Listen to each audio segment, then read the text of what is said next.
Supreme court ने महाराष्ट्र राज्य निर्वाचन आयोग को कड़ी फटकार लगाई है। ये फटकार मई में दिए अपने आदेश का पालन नहीं करने पर लगाई है। शीर्ष अदालत ने मंगलवार को राज्य निर्वाचन आयोग को निर्देश दिया है कि 2022 से रुके हुए राज्य के स्थानीय निकाय चुनावों को बिना किसी असमय विस्तार के 31 जनवरी 2026 तक संपन्न करा लिया जाए। कोर्ट राज्य निर्वाचन आयोग द्वारा लंबित स्थानीय निकाय चुनावों को समय पर संपन्न कराने के उसके आदेश का पालन करने में विफल रहने से काफी नाखुश थी। देश के भावी मुख्य न्यायाधीश जस्टिस सूर्यकांत और जस्टिस जॉय माल्या बागची की पीठ ने कहा, जिला परिषदों, पंचायत समितियों और सभी नगर पालिकाओं सहित सभी स्थानीय निकायों के चुनाव 31 जनवरी 2026 तक करा लिए जाए। राज्य निर्वाचन आयोग को और समय नहीं दिया जाएगा। अगर किसी अन्य रसद सहायता की जरूरत हो तो 31 अक्टूबर 2025 से पहले तुरंत अर्जी दायर की जा सकती है। उसके बाद किसी भी प्रार्थना पर विचार नहीं किया जाएगा।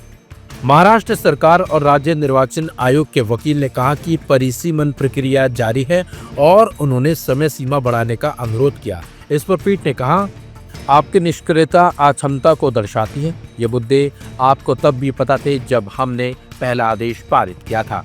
वहीं राज्य निर्वाचन आयोग के वकील ने माना है कि वर्तमान में 65,000 ईवीएम उपलब्ध हैं, जबकि 50,000 ईवीएम की अभी भी आवश्यकता है।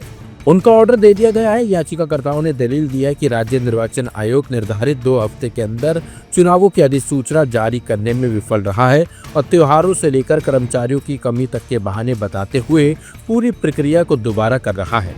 आपको बता दें, 6 मई को जस्टिस सूर्यकांत की अगुवाई वाली पीठ ने जुलाई 2010 से पहले लागू ओबीसी आरक्षण के आधार पर चुनाव कराने की अनुमति दे दी थी, क्योंकि राज्य द्वारा बंठिया आयोग की सिफारिशों को पूरी तरह से लागू नहीं किया गया था।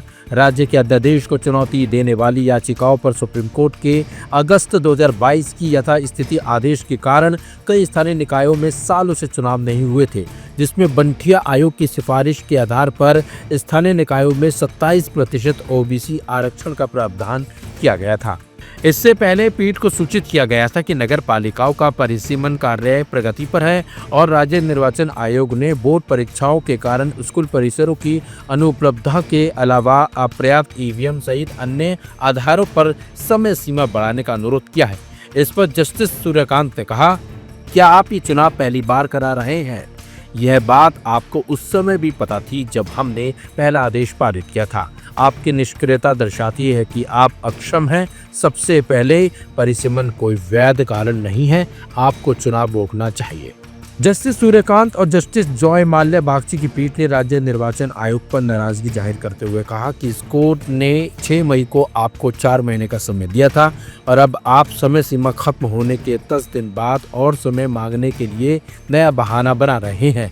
इस पर पीठ ने कहा, हम इस बात पर गौर करने के लिए बाध्य हैं कि राज्य निर्वाचन आयोग निर्धारित समय सीमा में न्यायालय के निर्देशों का पालन करने के लिए तुरंत कार्रवाई करने में विफल रहा। हालांकि एक मुश्त रियायत के रूप में हम निम्नलिखित निर्देश जारी करना उचित समझते हैं।